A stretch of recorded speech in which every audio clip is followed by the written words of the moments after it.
Reels ಮಾಡಿದ ಪ್ರಕರಣಕ್ಕೆ ಸಂಬಂಧಿಸಿದಂತೆ ಜಾಮೀನು ಷರತ್ತುಗಳನ್ನ ಉಲ್ಲಂಘಿಸಿದ ಆರೋಪದ ಮೇಲೆ ಬಿಗ್ ಬಾಸ್ ಖ್ಯಾತಿಯ ಸ್ಪರ್ಧಿ ರಜತ್ನನ್ನ ಮತ್ತೆ ಬಸವೇಶ್ವರ ನಗರದ ಪೊಲೀಸರು ಬಂಧಿಸಿದ್ದಾರೆ. ಮೊದಲು ಮಚ್ಚು ಹಿಡಿದು ರೀಲ್ಸ್ ಮಾಡಿದ ಆರೋಪದ ಮೇಲೆ ಬಂಧಿಸಲಾಗಿತ್ತು. ಆದರೆ ಈಗ ಕೋರ್ಟ್ಗೆ ಹಾಜರಾಗದ ಕಾರಣ ಅವರ ಬಂಧನವಾಗಿದೆ. ಸಹ ಸ್ಪರ್ಧಿ ವಿನಯ್ ಗೌಡ ಬಂಧನಕ್ಕೂ ಕೂಡ ಪೊಲೀಸರು ಶೋಧ ನಡೆಸ್ತಾ ಇದ್ದಾರೆ. ಇಬ್ಬರನ್ನು ಹಿಂದೆ 24ನೇ ಎಸಿಎಂಎಂ ಕೋರ್ಟ್ಗೆ ಪೊಲೀಸರು ಹಾಜರುಪಡಿಸಲಿದ್ದಾರೆ ಎನ್ನಲಾಗಿದೆ.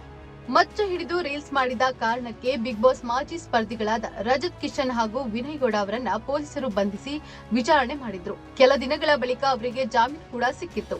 ಈಗ ರಜತ್ ಅವರನ್ನ ಬೆಂಗಳೂರಿನ ಬಸವೇಶ್ವರ ನಗರ ಪೊಲೀಸರು ಮತ್ತೆ ಬಂಧಿಸಿದ್ದಾರೆ. ವಿನಯ್ಗಾಗಿ ಹುಡುಕಾಟ ನಡೆದಿದೆ.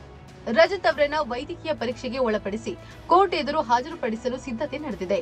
ರಜತ್ ಹಾಗೂ ವಿನಯ್ ಮಚ್ಚು ಹಿಡಿದು ರೀಲ್ಸ್ ಮಾಡಿದ್ರು. ಅಕ್ರಮ ಶಸ್ತ್ರಾಸ್ತ್ರ ಕಾಯ್ದೆ ಅಡಿಯಲ್ಲಿ ರಜತ್ ಹಾಗೂ ವಿನಯ್ ಬಂಧನ ಆಯಿತು.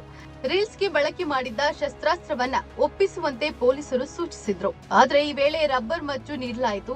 ಇದು ಕಣ್ತಪ್ಪಿನಿಂದ ಆಗಿದ್ದು ನಿಜವಾದ ಮಚ್ಚನ್ನ ನೀಡುತ್ತೇವೆ ಎಂದಿದ್ರು. ಆ ಬಳಿಕ ರೀಲ್ಸ್ಗೆ ಬಳಕೆ ಆದ ಮಚ್ಚನ್ನು ಎಸೆದಿದ್ದಾಗಿ ರಜತ್ ಒಪ್ಪಿಕೊಂಡಿದ್ದಾರೆ. ಕೇಸ್ನಲ್ಲಿ ಇದುವರೆಗೆ ಬಳಕೆ ಮಾಡಿದ ಮಾರಕಾಸ್ತ್ರವನ್ನ ಪೊಲೀಸರ ಎದುರು ಹಾಜರುಪಡಿಸಿಲ್ಲ. ಹೀಗಾಗಿ ಸಾಕ್ಷಿನಾಶ ಎಂದು ಪೊಲೀಸರು ಕೇಸ್ ದಾಖಲು ಮಾಡಿಕೊಂಡಿದ್ದಾರೆ. ಅತ್ತ ಕೋರ್ಟ್ನಲ್ಲಿ ರಜತ್ಗೆ ಜಾಮೀನು ನೀಡಲಾಗಿದೆ. ಈ ವೇಳೆ ಕೋರ್ಟ್ ಕೆಲ ಷರತ್ತುಗಳನ್ನ ವಿಧಿಸಿತ್ತು. ಇದರಲ್ಲಿ ಅವರು ವಿಚಾರಣೆಗೆ ಹಾಜರಾಗಲೇಬೇಕು ಎಂಬುದು ಕೂಡ ಆಗಿತ್ತು. ಆದರೆ ರಜತ್ ಅವರು ವಿಚಾರಣೆಗೆ ಹಾಜರೇ ಹಾಕಿಲ್ಲ. ಹೀಗಾಗಿ ರಜತ್ ವಿರುದ್ಧ ನಾನ್ ಬೇಲೇಬಲ್ ವಾರೆಂಟ್ ಅನ್ನ ಹೊರಡಿಸಿತ್ತು. ಅವರನ್ನ ಬಂಧಿಸಿ ಕೋರ್ಟ್ ಮುಂದೆ ಹಾಜರುಪಡಿಸುವಂತೆ ಸೂಚಿಸಿತ್ತು. ಕೋರ್ಟ್ ಆದೇಶದ ಮೇರೆಗೆ ಪೊಲೀಸರು ಇಂದು ಮತ್ತೊಮ್ಮೆ ರಜತ್ನನ್ನ ಬಂಧಿಸಿದ್ದಾರೆ.